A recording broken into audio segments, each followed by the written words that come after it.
Howdy, y'all. Another day, another Buzzcast. Sorry about yesterday. We had some technical problems. It's always happening when I'm in Toronto. Russ, you want to get us started with a geriatric trying to make a comeback in baseball? Yeah, let's chat about Rafael Palmeiro. Last we saw him, he was waving his finger at the public, saying that he was innocent of steroid use, and of course that was proven otherwise. So he's been buried for the last, I don't know how many years, 11 years, something like that. Now he thinks at the age of 53, hey, if he comes back and follow this line of thinking, if I come back and I'm not on steroids and I do well, then people will realize I could do well without steroids. And I'm thinking, he just needs to stay away. Like, he just doesn't understand.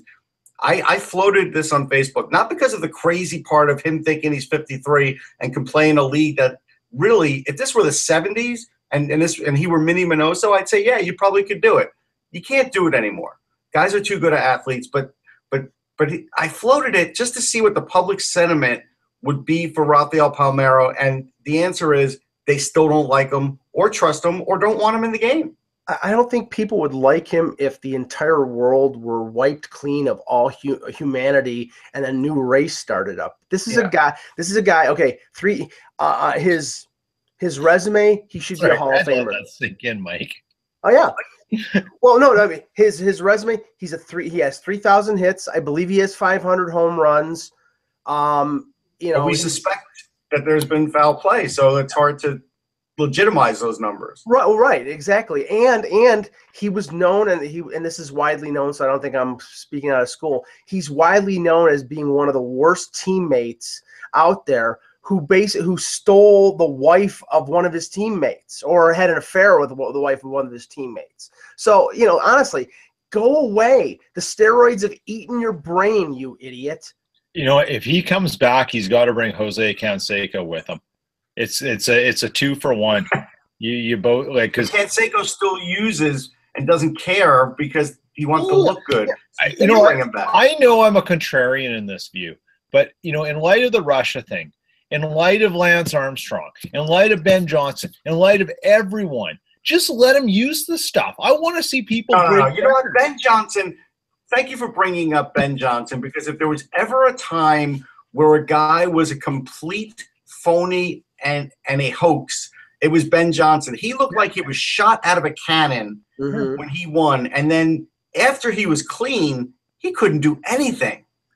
No, right. Well, but we don't even know. We don't know if Carl Lewis has ever been clean. Hey, thank you. I mean, that's my point. I don't care who you are. I don't care what my country allegiance to it, my sports allegiance is.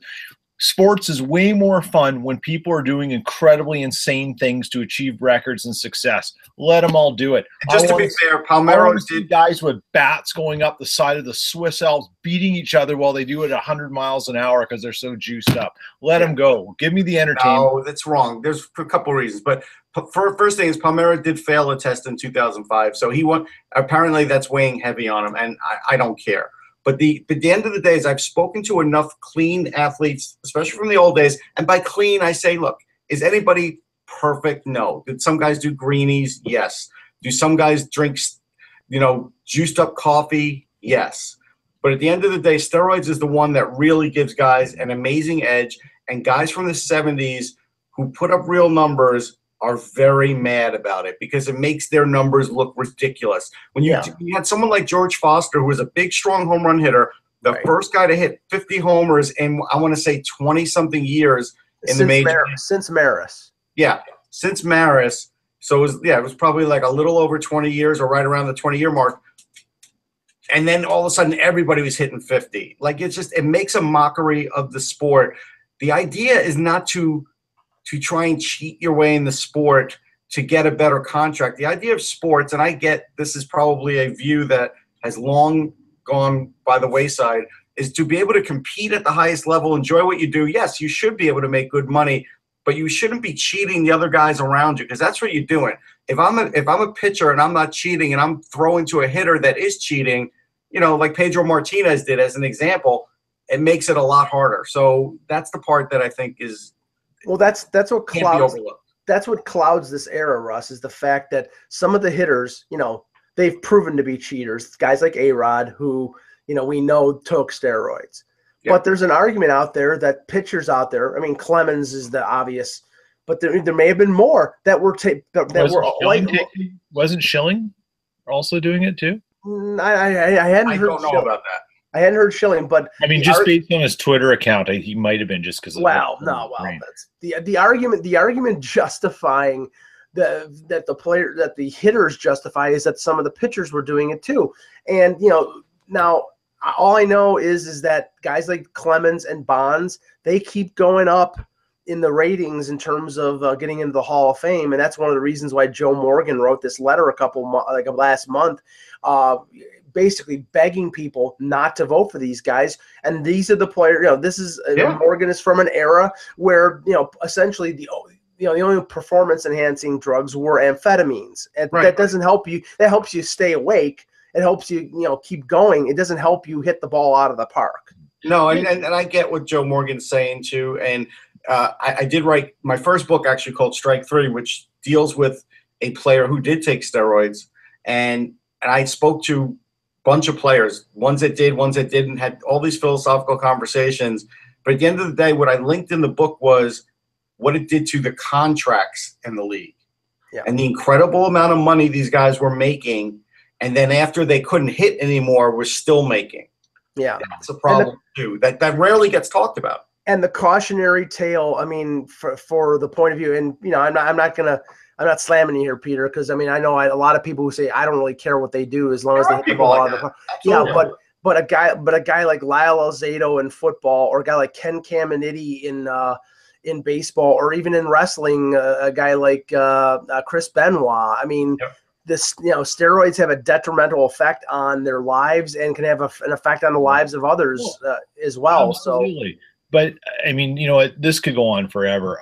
Just to your point about not putting these guys in the Hall of Fame, I think if you're going to do it, if the argument comes into that, you're going to do it. You do all the steroid guys who are eligible at once, and that's 1 year, and then it's just they're their own asterisks. Yeah, and put them in a wing. No, you can't do that either. You can't because again, here's again. Look, I'm not a parent, right?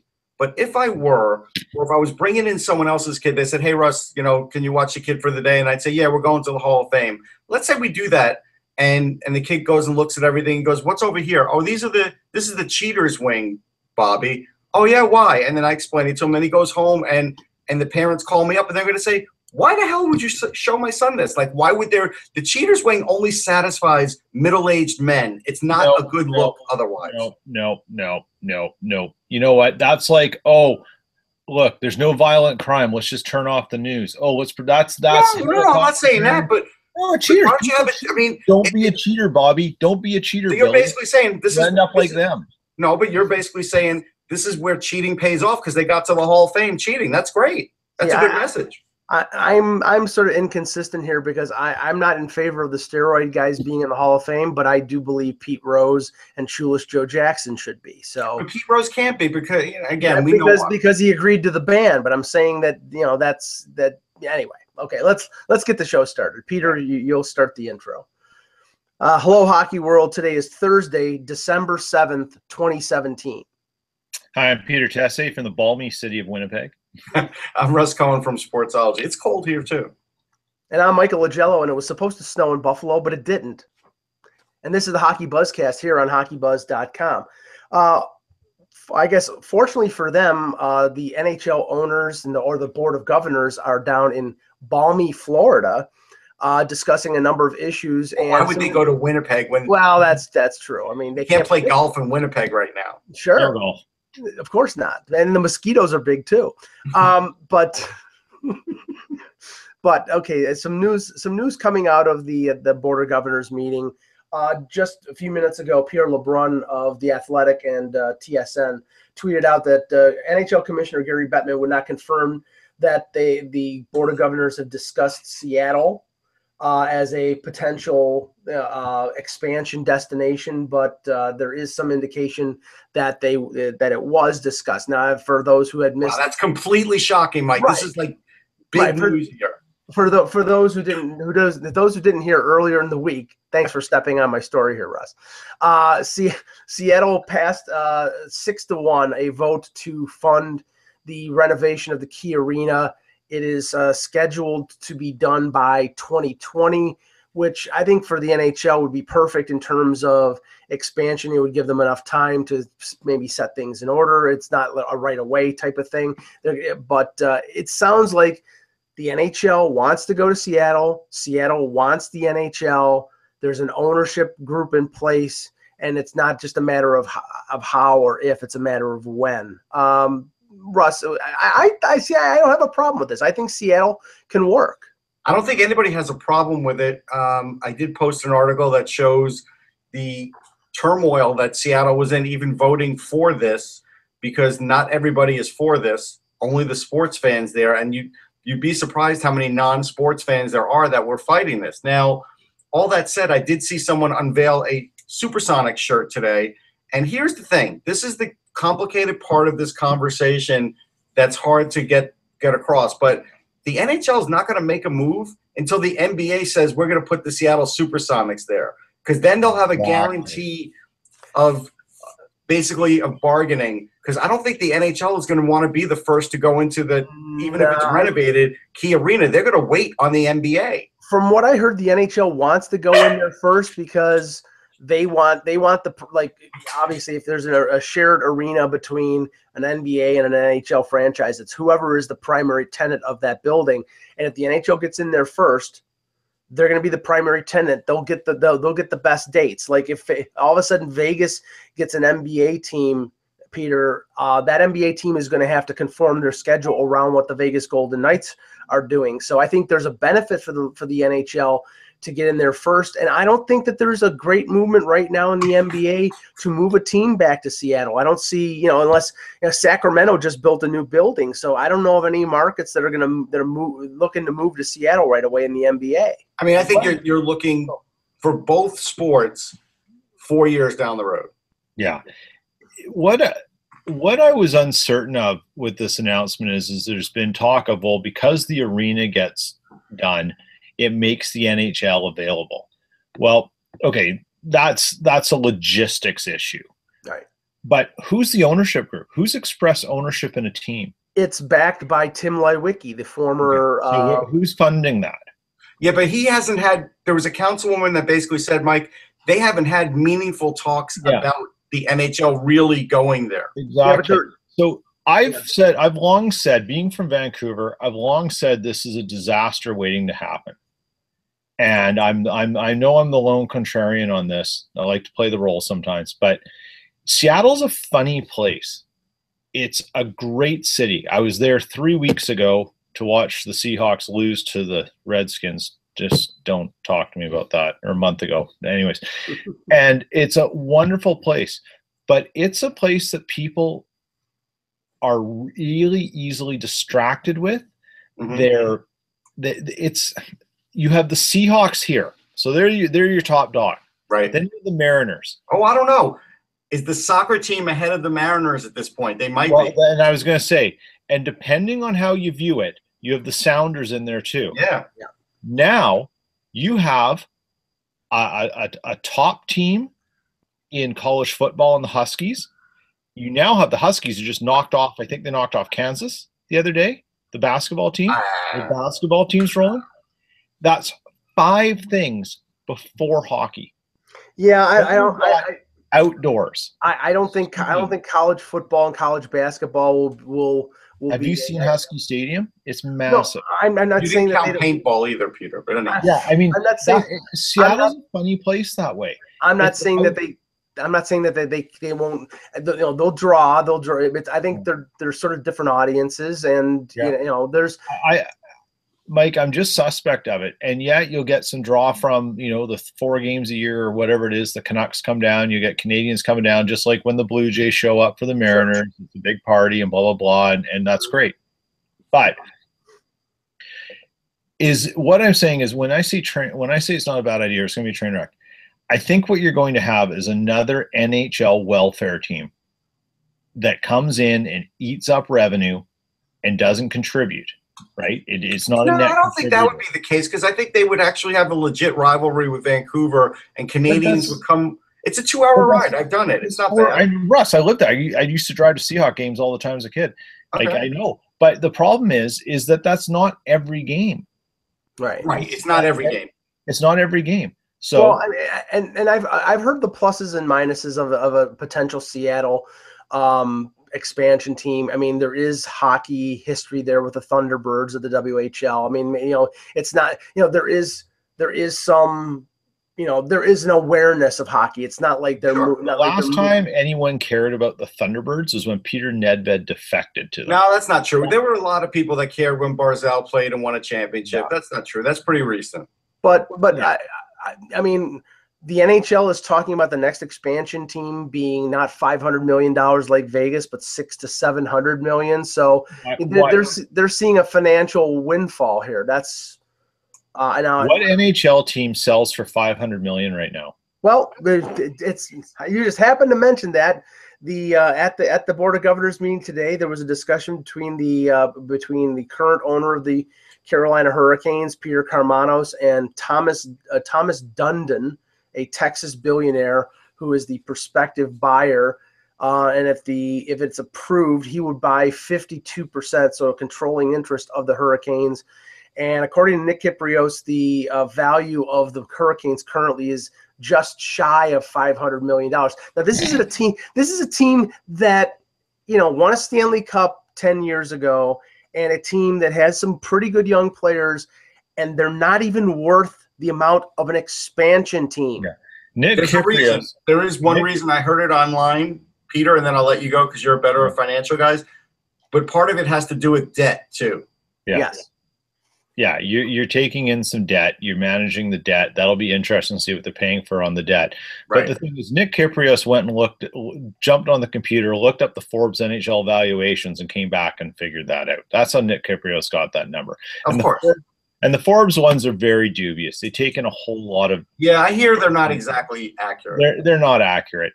The biggest thing is what's the new owner going to do to leverage the city and the owner of the arena and everything to get a better deal? That's the thing. Just like free barbecue with every ticket purchase. No, who's the owner in Florida? Viola? Yeah, just Viola. It's a new name, a new person, a new level of energy, new amount of money. They come in and they start jacking everyone around. It's the same pattern. Gary, the NHL Board of Governors doesn't care because it keeps things stable while someone else fights their fight for them, right? I mean, in Florida, they tried. They had Yarmulke night. That wasn't even a smash success. It was a pretty good hit. It happened, Mike. I know it did. No interest in whether the Carolina Hurricanes stay or leave. It doesn't matter to me where they go.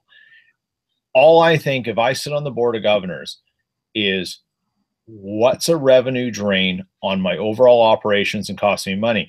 And if I have to keep getting people to pay $500 million to buy a franchise that depletes my team, I want to know what voodoo math, and it might be really good, that Gary Bettman and the committees have that presents the reasons why you keep supporting this. Well, I'll tell you the reason. I'll tell you the reason, because there are definitely franchises worth less than that number because of the debt and everything else.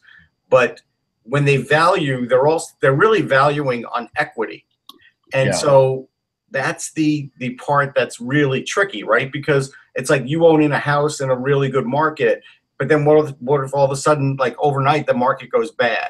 And it happens. It happens in all these different markets that the NHL has. Well, so right now, you're talking a lot of that value is equity, like the same value, equity you build up in anything, a house, a business. Well, one of the interesting things that is being rumored in this deal is that Dundon has an option to buy out the remaining 48% of Karmanos in over 3 years.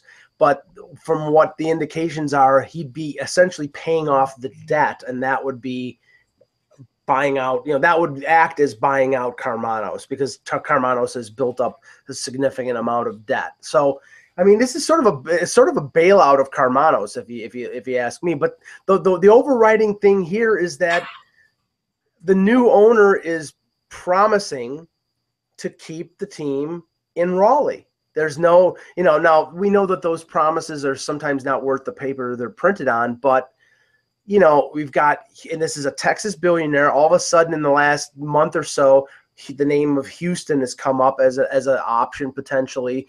The owner of the Houston Rockets wants to put NHL games in his building to fill the calendar, and you've got this massive, brand new building in Quebec City, and there's nary a word about Quebec City right now. Right. But I mean, look, Kansas City's had a building finished. It's not all about a building. I know a lot of people think, oh, the minute you get a building, the NHL can go there. It's like, no, there's plenty of other buildings that are around that you could turn into an NHL building with a renovation. It's not that simple. It's a lot more things like Peter was bringing up. Yeah, it's a lot more things, and really, like, the building is immaterial to the whole thing. You just need to have something that fits their specs. But if you can show that you can make the dollars work coming in on the size, when Gary Bettman was touting all through the 90s and the early 2000s, you need to have 18,000 seats. You need to have 18,000 seats. He gladly took $170 million from Mark Chipman for a 15,000 seat building.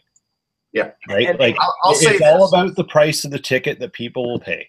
I'll say this: the NHL depends on the gate. Yeah, they might be the only sport left of the big four, if you want to include them in the big four. I'm not going to get into that argument of who depends on the gate. Now, on television, that does look very good, and I think they need that as a niche sport. You don't want to get to the point where there's so many teams with empty stands. Like MLB, it's embarrassing on how many nights in April there are empty stands. It's crazy. Even at Yankee Stadium now. I mean, it's crazy. But Russ, it's embarrassing. You watch a Detroit game against Montreal recently, the brand new building is half empty. You watch a game in Carolina or Florida on a Tuesday night, the entire bottom section is empty. It's embarrassing. It's already here. I mean, Tuesday nights will embrace, Mike. I mean, no. I learned an interesting thing about the new Detroit rink, or Little Caesars Arena, or whatever it's called. The Jets just played there the other night, and there were huge swaths of the lower bowl empty, but they had sold 16,000 tickets. And someone who was there said, "There's a bar. There's bars that go around that you can stand in a bar and watch the game, so you don't have to be in your seats." So their design is affecting what it looks like from a yeah, I believe that. Yes. And so they've taken their business model from the Air Canada Center, where the lower bowl at the beginning of the periods is completely empty because everybody's getting drinks and sushi and not watching the game. Yes. Yeah. Well, that's where you make your money. Yeah, I know. It's optically, I think it's terrible. It's big markup in sushi, Mike. Yeah, there you go. Optically, it's terrible. And you know, to your point about big buildings, the Islanders may be going back to a building that's got, 13,000 seats right now because they have no other choice. Today, if you put in, they're going to put in more seats again, Mike. In they where? are. In where? In Nassau. They may go back to Nassau Coliseum. They're going to have to go back to the Coliseum for a year. They will have to go back. Next year, they'll be in Barclays. The year after, they're going to have to play at the Coliseum because Barclays is going to basically say this is it for our agreement, and they will add temporary seating in the Coliseum to satisfy the NHL. And then maybe the year after is when their new place in Belmont's open, if they actually do sign it at the end of the month, which, again, I'm holding my breath because nothing runs like clockwork in Nassau County. And for that to happen that quickly would be a minor miracle. When is the Lighthouse project finishing, right? Okay. Let's get to last night's games. And just breaking a minute ago, the NHL Department of Player Safety, George Peros, announces a 1-game suspension for Calgary's Matthew Tkachuk for a rather stupid spear as he's sitting on the bench of Matt Martin, who was in a scrum along the boards. I was at the game last night, Peter. I like Matthew Tkachuk. I like the energy. He's feisty. He goes to the front of the net. He's impossible to control. But he does show his 19 years because he does things sometimes that are just stupid. You know what? And I heard he speared Matt Martin, right? Right. Yes. And Martin said he didn't even feel it. Yeah, but he's lying. That's his line. But no, that's perfect. Downplay the impact of it. Right. And then, downplay the impact of it to take away the idea that, no, actually I got an injury. Don't give Peros and company the reason to say, oh, I got to do something because he's injured. give him a reason to do something because it was dumb, and that's exactly what he did. He deserved one game, if for sure. You know what? You should have given him 2, really, just because it's such a stupid thing to do. Grow up. I would have given him 2 because what's the difference of doing something on the bench or jumping out on the ice and helping in a fight where you actually get a lot bigger suspension? You get 10 games compared to 1. So, I mean, I give Paris a good point. Some guys could have just been fined. You could have just, a warning or whatever. No, give him a game for being an idiot. Get that stuff out.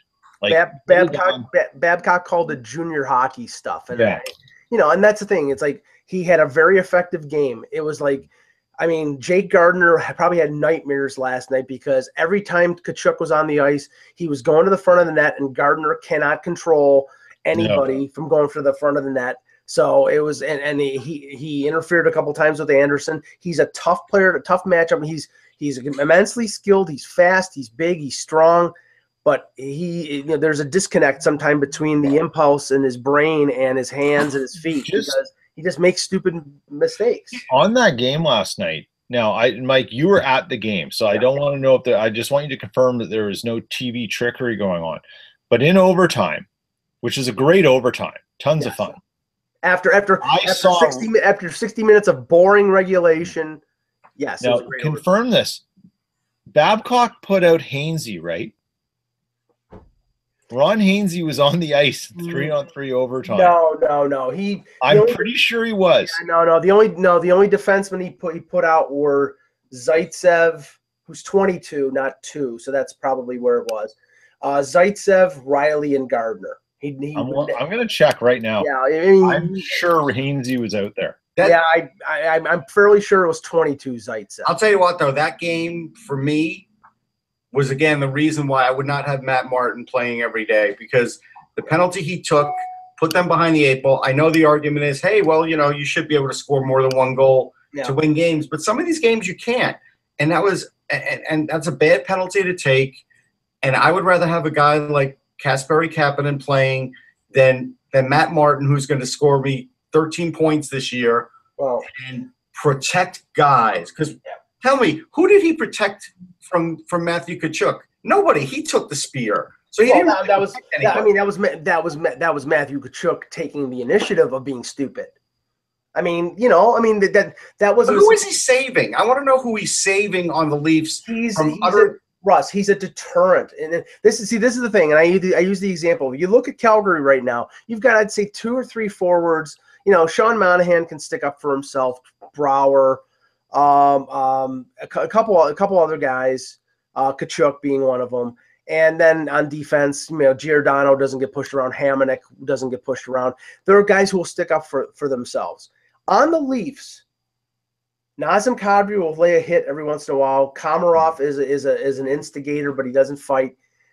Roman Polak is tough, but he's slow. Matt Martin is the only deterrent. If you go out there and you take a run at Marner or Nylander or Matthews, they're not going to go back at the guy. How often is this happening?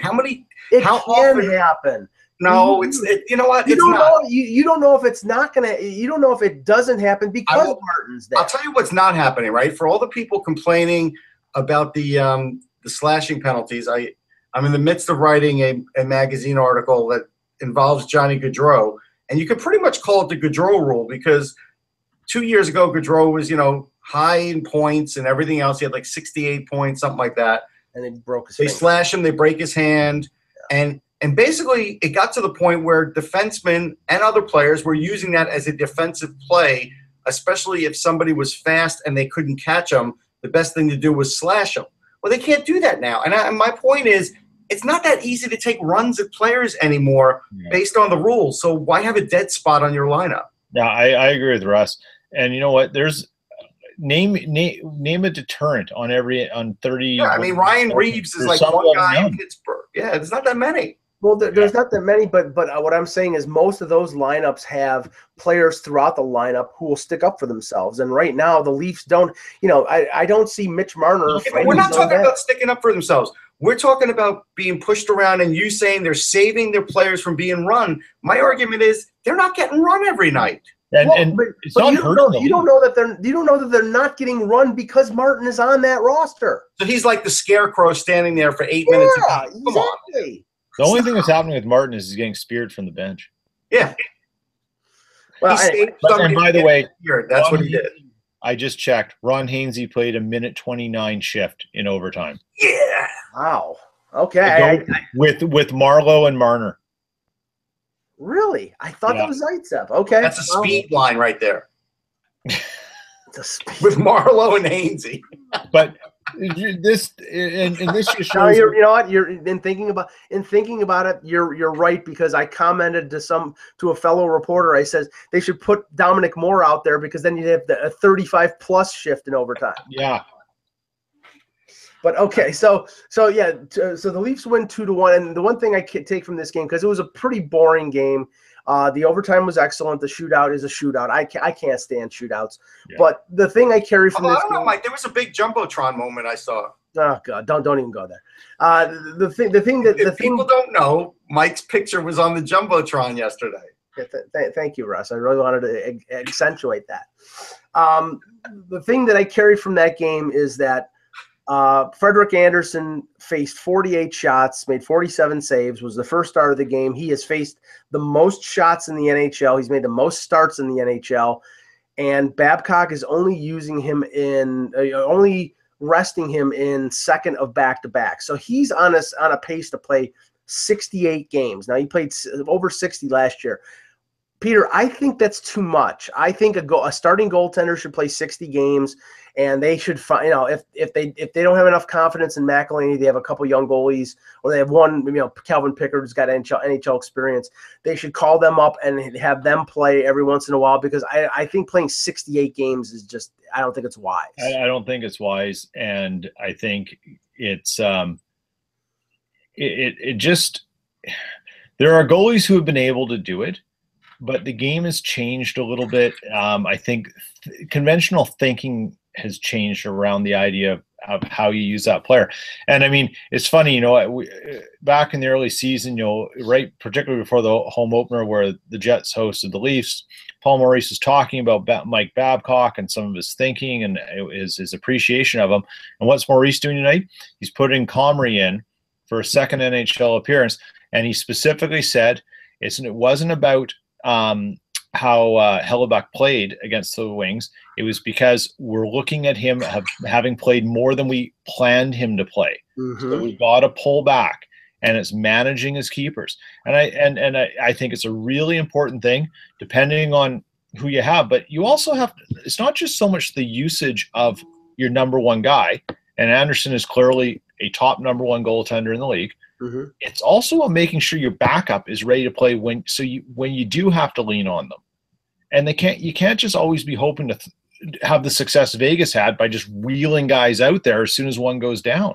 Yeah, and after not McElhinney played not this previous Saturday, but the one before that, so he will be have been out of action for about 2 weeks when he starts against Edmonton on Sunday in the second of back-to-back.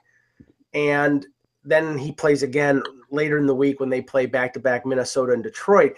And he's only played 4 games the entire year. And the last game against Washington, I didn't think he looked good at all. So either you get yourself a better backup that you have more confidence to play more, or, I think that's the only option, because I don't think playing a goalie 70 games like Cam Talbot last year in the end benefited Edmonton. Yeah, I go back to 2001, 2002, Tampa Bay Lightning. Javi Bulin played 70 games. Yeah, 70 games. Yeah. That's nuts. They didn't win a cup that year, and it's probably because he played 70 games. Tortorella played him way too much. Yeah. And isn't Tortorella the poster child for leaning on guys? Oh, yeah. At least in the past. Well, I think he's learned a little bit, Peter, because he's not doing the Billy Martin routine and blowing out his pitchers like he did with the. No, I mean, he's evolved. Definitely. No, he did learn. Even in Javi Bulin's cup year, he only played 55. Yeah, and he's playing Korpisalo a decent amount with Bobrovsky, even though I'd be tempted to use Bobrovsky as much as you possibly can. All right, 3 other games last night. Capitals beat the Blackhawks 6-2. Russ, Anton Forsberg, 7 shots or 10 shots, 7 saves. He gets pulled for JF Berube. You know, without Corey Crawford, they're in trouble. Yeah, again, I thought Forsberg was the steal of that deal. Some guy, some Twitter troll told me. No, he wasn't. He wasn't a Twitter troll, but we'll keep his identity secret until after the show. He was that day to me. And, yes, there you go. But the point is, yeah, it doesn't shock me. And Crawford quietly was having one of the best 2 or 3 seasons in the NHL this year as a goalie, because that team is a tire fire on defense. And Crawford was under siege many a night. So now this is what they're left with. It's a little sad, but, you know, again, I'm sure nobody in their division thinks it's sad, so it is what it is. Now, the Flyers, after, 10 in a row that they lost, Russ? 10. Yeah. 10 in a row. They beat Calgary, and now they've beaten Edmonton. They conquered Alberta. They followed the Leafs, and they swept both ends of the Alberta doubleheader. Now, because I didn't see much of this game because I was driving back from Toronto. So I asked Russ, was this the Flyers bouncing back, or was this the Oilers, you know, being the Oilers? And he said a little bit of both. Yeah. But all I can say is this. If Peter Chiarelli is not on the phone calling up every team that has a backup goaltender or a third-string goaltender who is better than Laurent Boisson, and there are a lot of them, he should be on the phone right now, because I don't think he's a good goaltender. He didn't look good against Toronto. He's a good guy. I like him. I'm not saying he's not a good guy. I'm just saying he's not ready. But he has an .877 save percentage.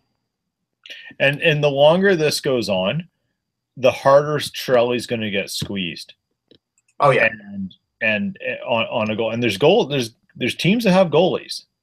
I mean, amazingly, he could probably get Pavlik out of New York and be improved. Like I don't know. That's a head scratcher, Peter. You may want to rethink that one. Pavlik. I just praised Pavlik. I just Pavlik. You backhandedly praised him. Niemi, Andrew Hammond, Eddie Lack, Michael Hutchinson. I mean, I think all of those. I mean, they're more experienced. I'll tell you who I would take over Laurent Brossoit. I was covering Phantoms Wilkes-Barre yesterday with the Penguins, and Tokarski shut out the Penguins. Now, again, the Penguins aren't the greatest lineup you'll ever see, but they have a good record in the AHL. And I got to tell you, Tokarski looks like he can give it another go in the NHL. Probably not as an everydayer, but as a guy that could, you know, be a 1B, and he looks solid. He really did. Well, okay, question to both of you. Right now, 28 games played. Edmonton's got 24 points. Wild card right now is Dallas at 33 and San Jose at 30. But 32 points is third place in the Pacific. We don't know how long Talbot is going to be out. They said 2 weeks, but there were reports it could be longer. How long can this team wait as they wallow the way they are? I mean, they're still technically in it, right? So I think they can wait a month at most. They can wait till the new year. Yeah, sure. Even in a game where they weren't playing great against the Flyers, they got the first goal, a shorthanded goal, because if you make a bad pass with Connor McDavid on the ice, what ends up happening is it goes up the ice so quickly, like even a guy like Sean Couturier can't recover. There's nobody in the league that can recover when McDavid has a step on you. And for as long as that guy's on the ice, if they have any semblance of a team next to him, they have a chance to get back in it. Yeah. Now, the final game from last night was a 3-0 shutout of the Anaheim Ducks over the Ottawa Senators, who continue to struggle. Ryan Miller makes 29 saves for the shutout, and I just had to bring this up because I thought it was hilarious. When all the goaltending stuff was going on like last week, all the goalies dropping, getting injured, and teams maybe looking for backup goaltenders, I said one of the best signings out there was Ryan Miller as a backup with Anaheim, because, you know, for low salary, a guy who's been a starter, who's I think is a really good, still really good goaltender. And I tweeted this out, and in the morning when I checked my Twitter, Ryan Miller's wife liked the tweet. So which is, that's pretty interesting. But so Miller gets a shutout. Ottawa continues to struggle. Now, this is the thing. I was holding back my fire here when it came to Matt Duchene with Ottawa because he had scored like a goal in 8 games. We're now into double figures, and he still has a goal, just a goal. I mean, this is not working right now, Russ.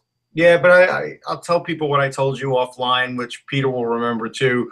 When Mike Piazza got traded to the Mets, it took him probably a month to get adjusted. Sometimes it does for players. Sometimes the uprooting from your original team, and Piazza, that was his second team because he was on Florida for like a week.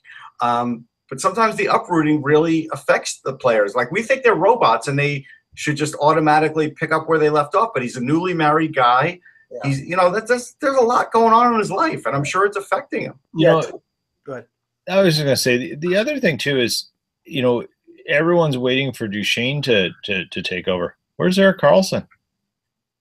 Yeah, he's injured though. He is playing, but yeah, I know. I'm just saying, having saw Ottawa on here on Sunday night, there are some fundamental flaws in that team that Matt Duchene is not responsible for.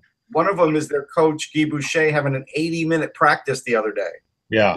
No, very un-Erik Karlsson numbers. 1 goal in 21 games. He still got 16 assists, but yeah, and Bobby Ryan gets hurt again. Somebody's got to tell Bobby Ryan that he should get some Kevlar gloves because every time he gets slashed, he breaks a finger. Yeah, it's bad. I just never liked the Ryan contract. I like the guy. I didn't like the contract. He's not worth that kind of money because he's oft injured. He's that guy that just when he gets it going, he's injured. Now, last year he was healthy at the right time and had a great playoff. But this year they need him to get to the playoffs. And right now they don't look like they're getting there. Now we got 4, 8, 9. You did forget. I know you like to talk about the Vancouver Canucks. Well, no, I was gonna bring it up. You were gonna bring it up with the preview. Is that what you're gonna do? Well, are you talking about? Did we approve this before the show started? Like, are we talking about Horvat, or are we talking about? Yes. Yeah. No, I'm gonna bring it up. I was just okay. Since we were on Wednesday's schedule, I was thinking about talking briefly about Thursday's schedule. That's fine. Yeah, I would say the game of the interesting game of the night would be the Islanders and the Penguins, but you can offer your own nominees for the schedule tonight, Russ, if you feel like it. The Senators and the Kings might be interesting simply because it'll be a chance to see the Ottawa Senators lose again. Could be. That's going to be a tough one. Right now, the Kings should be able to get by with just good goaltending and solid defense in that one. Okay. Yeah, but Coyotes, Bruins, Islanders, Penguins, Flames, Canadians, Avalanche, Lightning, Jets, Panthers, and as Peter said, Eric Comrie will start in goal for the Jets. Stars and Blues, that'll be a pretty good game. Vancouver. Yeah, I'm going to watch the Comrie game. I'm a fan. He and Thatcher Demko came through. They were both on the same team at one time in the U.S. and they basically came up the ranks together. And so he's the first of the two to make it to the NHL. He's a little bit older. He's a little bit older than Thatcher Demko, and so I'm happy to see him. Hutchinson won AHL Goalie of the Month, Peter. In case you. Oh no, I knew. And so they're loaded with guys. I mean, at some point, Hutchinson will probably fetch something of a 5th or 6th round draft pick variety too. Russ, did I see that TJ Brennan was called up by the Flyers? He didn't play though. He was called up because of injuries. Okay. He didn't play though. Okay. Flyers at Canucks, Senators at Kings, and Hurricanes at Sharks. All right. Well, let's talk for a minute about the Islanders Pittsburgh game because we still this far into the season don't have any faith in the Islanders goaltending, and they're giving up 3rd most goals in the league, I think, even though they're scoring the most. How long is that going to keep up?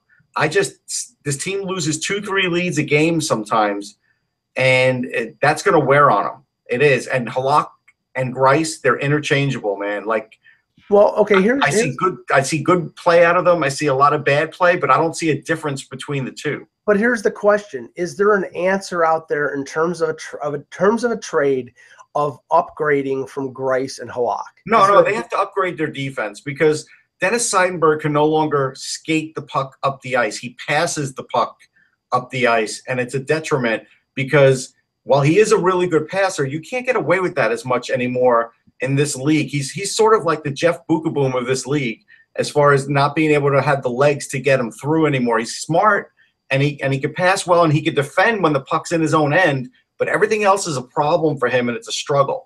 But that's how vacant the goaltending market is right now. Yeah. I can't think of a guy who's a guy who's a number one or a potential number one who is available for Garth Snow to go out and try to trade for. I don't think that there's an answer out there that would be a significant upgrade over Grice and Halak.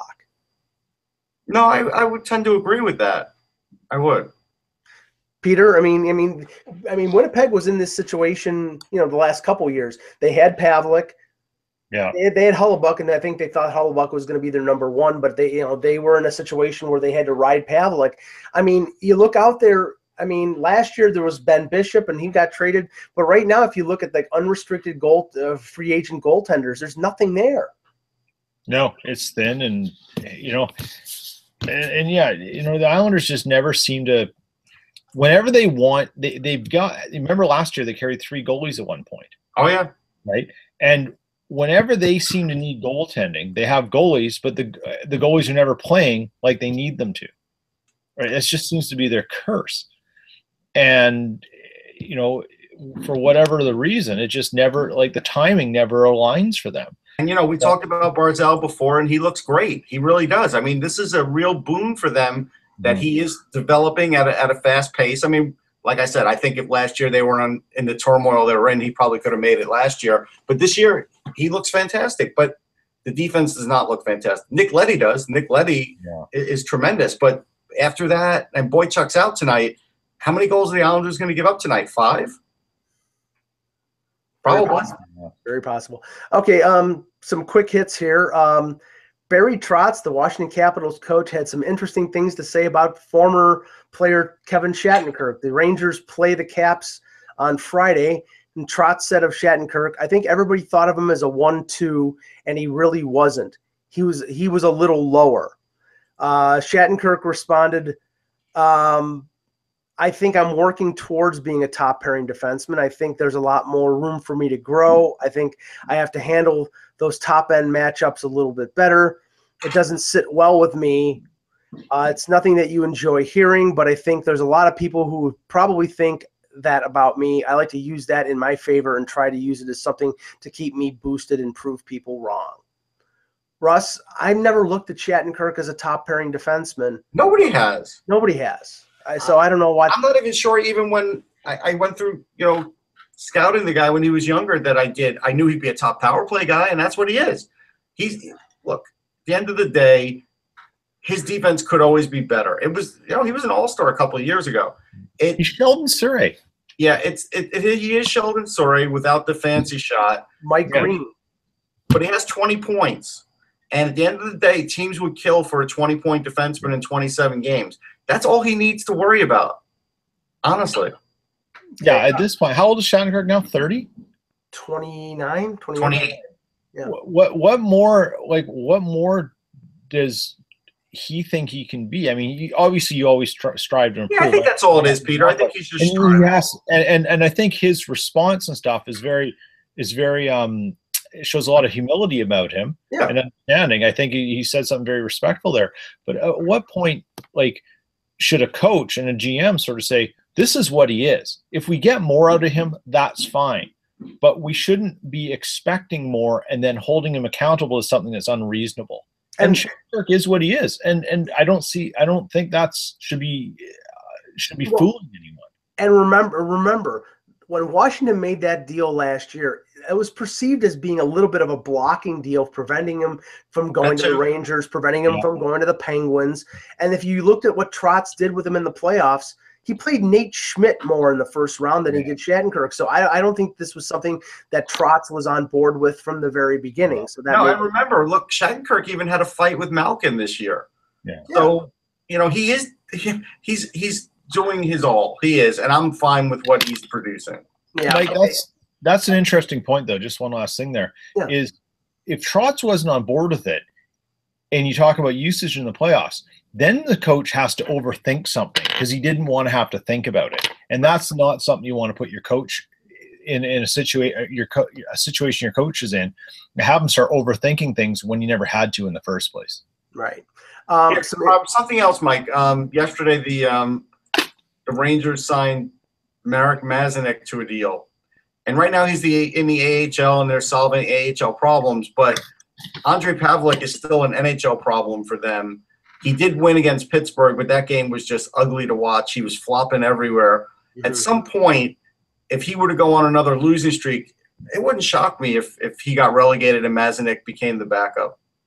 If he proves himself, he has to prove himself all over again. Yeah. Later in the season. Some injury news. Just we were off yesterday. The news came down about Roberto Luongo. Bob Bugner mentioned multiple weeks. They didn't specify what it is, but it sounds like it was a groin injury. They didn't say knee. They just said lower body. They didn't specify, but Luongo's had a history of hip and groin problems, which are consistent with butterfly. Got a history of being old right now. And yeah, right, exactly. Well, that's the thing. He's got 4 years left on the contract. People in Vancouver got to be sweating like crazy, Peter. Jim Benning is going, why am I going to get stuck with this? He goes, I had nothing to do with that deal. Right. And he probably wants to go stick a fork in Brian Burke's eye for the one championing that retroactive change to those long-term deals. Yeah. But, I mean, the only thing that would be, like, I have heard, there's been speculation out there that there's a sort of a secret agreement with the Canadians and the Predators that when Weber is done, that he would be traded back to the Predators so they can avoid the cap recapture, or they can put him on LTIR or something like that. I mean, that might be the way to avoid this, but apparently it gets worse as it gets closer to the end of the contract. I think somebody specified it. Yeah. If he stays active until the last year of his deal, the cap hit for Vancouver would be over $8 million. It's absolutely crazy. It's I'm gonna look it up right now. It's totally. That would be like insurance on your 12-year-old car costing more than insurance on a new car. Right, and right. It's nuts. So anyway, that will be interesting to see, and I think that's going to really hurt Florida because now they have to rely heavily on James Reimer, and when you have to rely heavily on James Reimer, you will always be disappointed. Bo Horvat up. Oh, finally. Yeah, out up to 6 weeks with a fractured ankle. Horvat's had a pretty good year, Russ, and you can see what Travis Green is doing. I saw this on Saturday when they played the Leafs. He's playing the young guys. He's playing with the young guys a lot more than he's playing the Sedins, and Horvat is one of the key guys there. He is.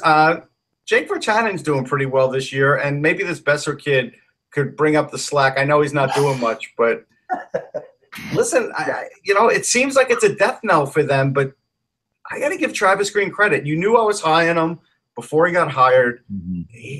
He's going to be up for Coach of the Year, even if his team just stays competitive, I think. Yeah, I think you can surrender that reward to Gerard Gallant right now. Justin Schultz today, but if they lose a bunch of games in a row, then maybe not. Yeah, but who expected this to happen with Vegas? Really? Nobody. Justin Schultz, according to Mike Sullivan, is out weeks with a lower body injury. Hence the call-up of Frankie Corrado from Scranton Wilkes-Barre. So all Leaf fans are worried because the Leafs will be playing Pittsburgh on Saturday. But this is a team, Russ, without Murray right now, and we don't know how long he's going to be out. And now arguably, Letang is their best defenseman, but Schultz is up there. And the injuries are starting to pile up for the Penguins. Schultz is up there, and, that's it's a tough thing. If people go to Sportsology, though, there is another defenseman who I think could see some NHL time, and I'm going to make you go to Sportsology and see who it is, but I did write about him last night, and it's not a household name, but it's a guy you may have heard about in passing. Otherwise, they're going to have to just get through. clearly everybody's holding them up for a goalie, so they're not able to get the goalie. So imagine trying to get a defenseman right now. Like, this is, right now I think all GMs looking to make a deal today have to severely overpay or have a favor owed to them. Otherwise, you're not getting anything done. Now, Peter, Hockey Canada released their lineup for at least the preliminary lineup, which was, I believe, 32 players for the upcoming World Junior in Buffalo.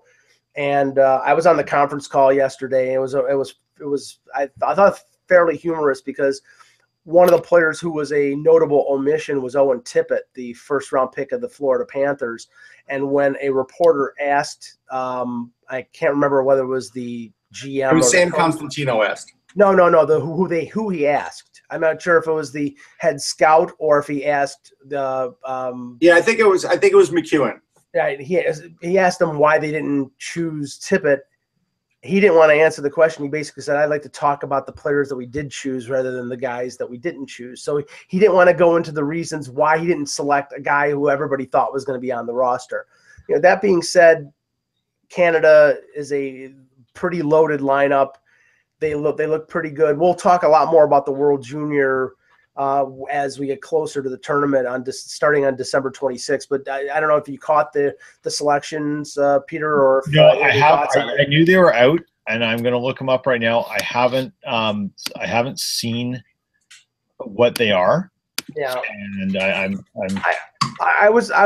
one thing I was impressed with was the strength of Canada's defense. I think their goaltending is going to be pretty solid with Carter Hart and probably DiPietro is the 1-2. But their defense with Makar, I really, Russ. I mean, what did you think overall of the roster? No, it's a good roster. I mean, Cale Clegg is really good. Dante Fabro is really good.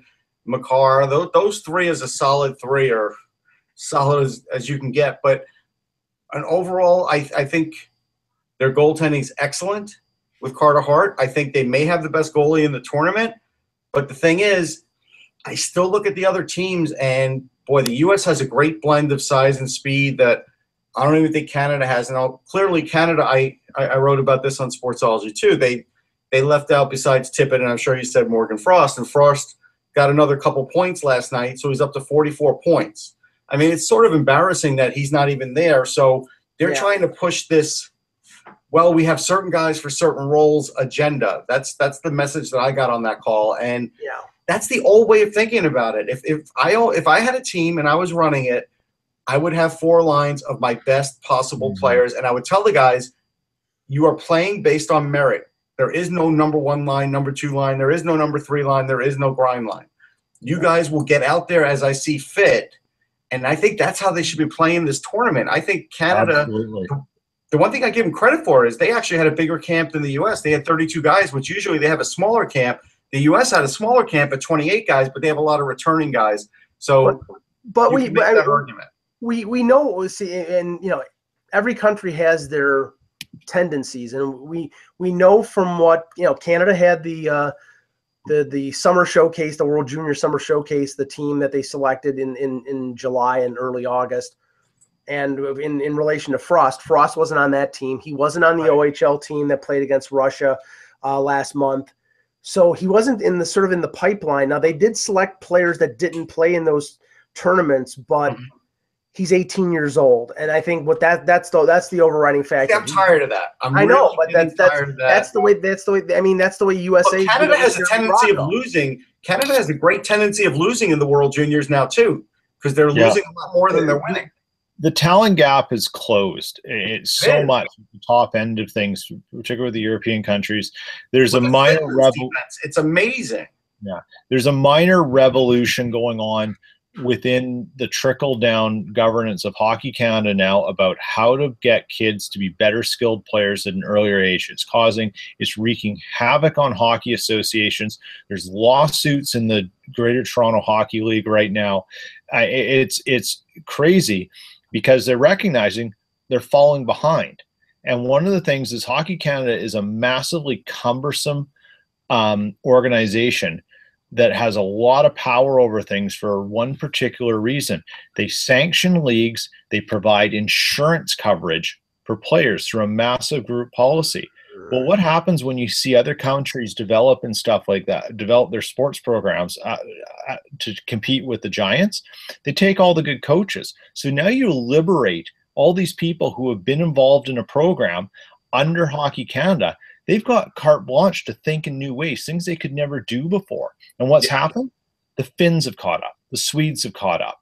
The Swedes are going to have Rasmus Dahlin, arguably the best player in the tournament. Well, have you looked at the midseason 2018 draft previews? There's not a Canadian in the top 10. There's not a Canadian in the top 10. Yeah. Yeah, you're going to have a lot of American defensemen. That's what you're going to have. Yeah.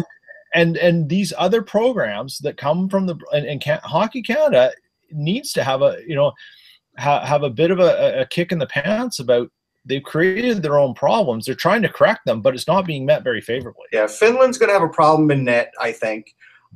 Canada will have a problem in net if Carter Hart doesn't do well, because I don't know if Point is ready to be that guy. You're not sold on the Sabres second round pick. Is it Lukonen? I can't pronounce the name. I'm not, and I'm not sure. Is he even playing again this year? He is. Yeah, I'm not sold. He was selected. He was selected. Okay. Yeah, I'm not sold on Ukko-Pekka Luukkonen because I've seen him play up here and I've seen him play down there, and I don't know where the middle is for him. Yeah. And then as far as the U.S., I mean, look, Ottinger and Woll, they're pretty interchangeable. Like if one's not going right, you don't really lose anything in the other. And no other team, I don't think, in the tournament can say that. So that's a little bit of an edge. But like I said, the Finland's defense is unbelievable. It might be the best overall, and the U.S. defense is strong. Yeah, I mean, Finland's defense has 5 first-round picks. Yeah.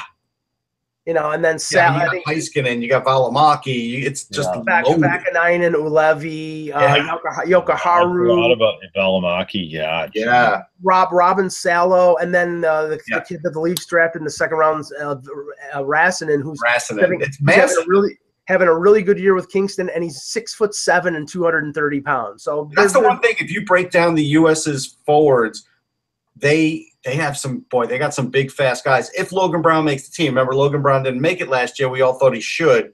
Yeah. But if Logan Brown makes it with his size, Riley Tufte at 6'6" makes it with his size, Ryan Poehling, who's ripping it up, more than a point a game in college, which at St. Cloud is saying something because St. Cloud's a pretty decent school.